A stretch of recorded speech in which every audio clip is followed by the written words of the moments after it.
guys, a lot of work I need to do here on the homestead. I'm still spreading wood chips from yesterday, and I will show you what's happening. I got some happy chickens. I got one chicken on the outside because I had the gate open for a while. But let me just show you, guys. There we go. We have wood chips all around the whole coop now. And I tried to make it as thick as possible. We still have a good pile over there, and hopefully they'll spread it this way a little bit. But they are really liking the wood chips. And they got out for a while and got to eat some grass too. But the reason why we're doing these heavy wood chips in here, one, it's a carbonation diaper. So it keeps the smell down. It keeps them healthier. And another reason is that it will break down over time. We'll keep on adding wood chips to the top, and we'll get compost that has both chicken manure in it and wood chips. And so we can either add that to our compost bin, or we can add that straight to the garden, but we do have to let it cool down just a little bit. Not for long though. Chicken manure doesn't have to cool down as long as cow manure and other manures.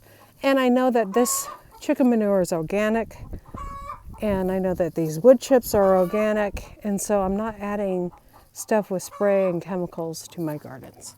So there we go. You can see that there's kind of piles in here.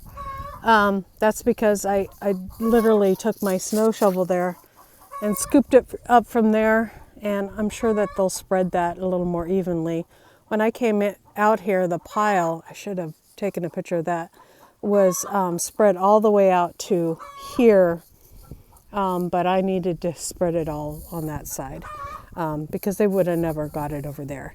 And then we will take some of those wood chips probably next week and clean out their coop really good and put some of them on the inside too and just give that a good cleaning. So exciting stuff, making the homestead smell better, cleaner for our chickens, and happier chickens, because less disease can happen here now. They're not walking around in their own manure when it rains, because the first things that chickens do is take everything green and eat it and get rid of it in their coop. And so when they strip the land like that, you need to put something. Okay guys, there we go. We are done.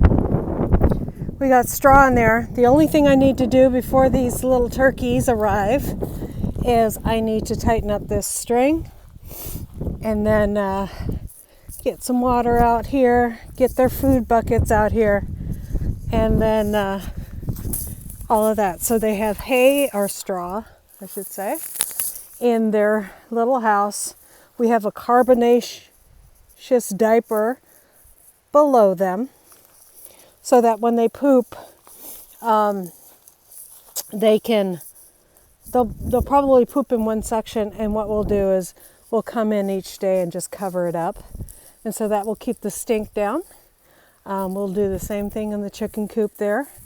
And then we put straw in their house, and we'll let them root that around and put it the way that they want to. And I took some straw into the chicken house, and we filled up their areas. Next thing I need to do is give their chicken house a good cleaning out and put some fresh wood chips in there, or straw. I might even just put straw in there since we have so much of it right now. And no smell, guys. That is the best thing about this. How to make your chicken coop not smell is right here. Put a carbonaceous diaper below it. These are fresh wood chips. The chicken coop smells like wood chips, guys. That's what it smells like. So they're enjoying their feed, and we are going to get rid of a couple of roosters if anybody wants a rooster. This Americana and that Turkin back there, they're going to go somewhere else, probably to the pigs, because we have too much breeding going on. That's what's going on with those chickens there. So We no longer use this. We'll use this feeder if we ever go out of town for a few days, but that will be it. We do use the waterer quite a bit. They like to drink out of that. We keep this water for the ducks, and we freshen that up every day because they poop in it. But if they ever need fresh water, the ducks actually drink out of this waterer too. It's just, I'm loving this. And I think they're liking it too. So we'll keep on stacking fresh wood chips in here. And over time, this will break down and make some beautiful compost for our garden, which we'll sift out at the end of the year.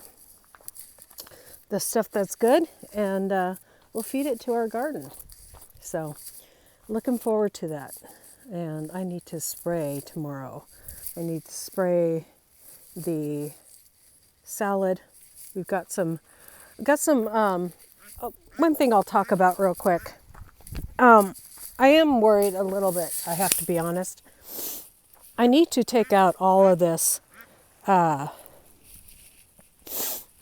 these pine needles out of here. And the reason why is because in these pine needles over winter, what happened is they housed flea beetles. And as you can see on my lettuce here, I have flea beetle damage.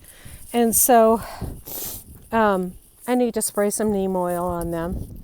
And a row cover doesn't keep you from getting flea beetles, because what happens is flea beetles,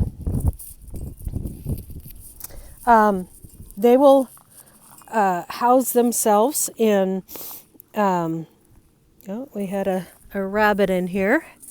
That's probably what happened to my beans. I have no beans growing anymore thanks to the rabbits. Flea beetles, they house in the debris, the yard debris, the debris that you keep on the surface of your garden, like I have everywhere here. We do have peas. That's awesome. I thought the rabbits got the peas too. Anyway, so they'll house underneath those plants. That's why it's important that every year you rotate your crops, right? So next year, where my garlic's growing, my tomatoes were growing last year. I didn't grow. I grew squash here last year, and it looks like we had a good rain, so I'm going to have to weed again. And then I grew squash over there. And so anyways, back to my point, sorry. So it's very important that I think I'm going to switch to just putting compost on my beds for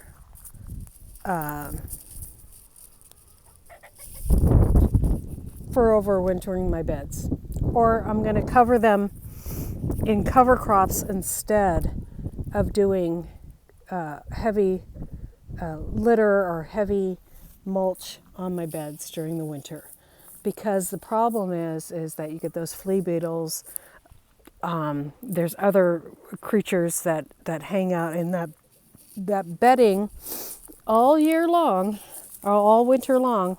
They overwinter in there, and then they come up there. The flea beetles are also hitting my cabbage here, and so I'm going to have to spray those really good.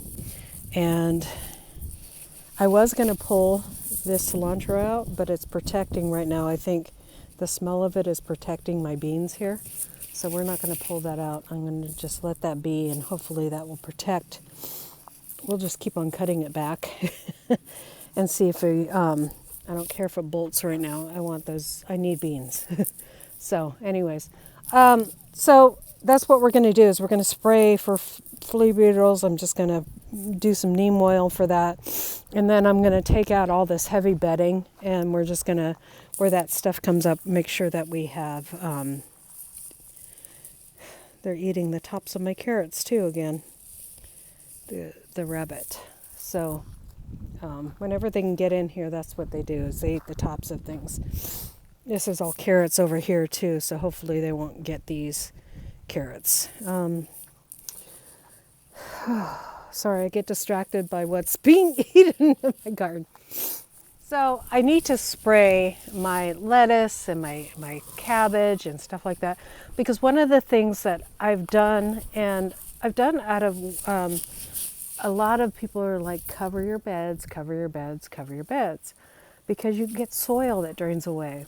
Well, I think I'm going to switch to cover crops because of the very fact that the beds, the yard debris that I use to cover my beds, leaves and things like that, the problem was with them is that I got flea beetles, and there's other little creatures that will hang out in that yard debris.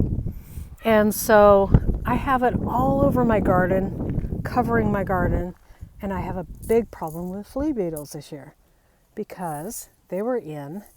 Now, I haven't had any other problem with my pine needles other than flea beetle damage. I haven't had them not turning green enough. I haven't had them any of that being too much potassium, anything else. The only problem I have had with my stuff here is that it has caused a big problem with flea beetles, and my cabbage is the worst. You can see there.